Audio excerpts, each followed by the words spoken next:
Hello, this is Caleb Parkin.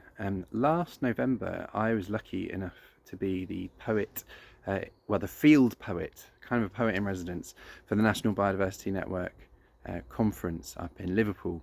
And we had a really interesting couple of days and loved hearing all the work that NBNT and all of its participants and data gatherers and everyone involved did, and some great keynotes too. And from all the very many notes I made, I wrote a long poem and then I wrote a shorter version of that, and I want to share that with you now. So the poem's called Worm's Eye View, Field Notes from the National Biodiversity Network Conference 2024. We're not reintroducing beavers, but behind the scenes, tending the data, pausing to look up, clock that butterfly never before north of Dundee. That dot on maps making its mark, a world-changing hedgehog snuffling. The worm's agenda and soil's courage through all weathers. Whether we should flip bars over, which colours to pour into figures, shaping truths through Excel, choices that are really opinions. Meanwhile, a nation kneels to notice who lives in microforests on sea defences. Flow of data, green lichen of not knowing as beings record beings.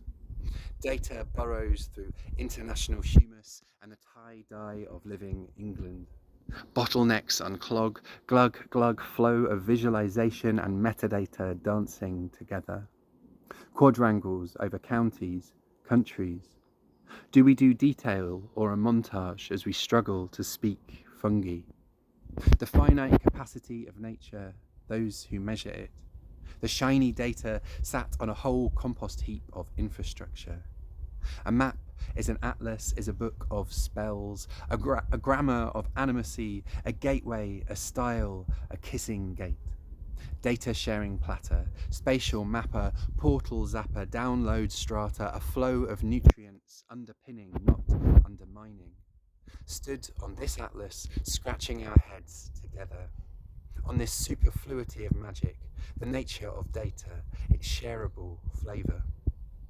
Flocks of underloved gatherers amongst eDNA, digitised virtue scope, downloadable land, a couloir of checkered field squares. Data arrives live. In the land of hedgehogs, the uncertainties lodged between spines, dot to dot of not knowing. The grist of seeking, savouring what we still have.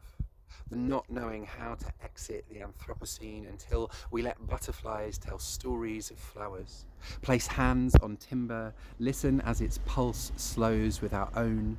Invite starlings to murmurate in our amygdalae, the thought trilling that we are a part of, not apart from this data. A life with bees.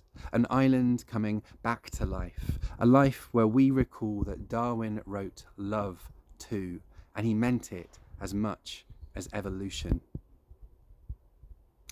Thanks very much.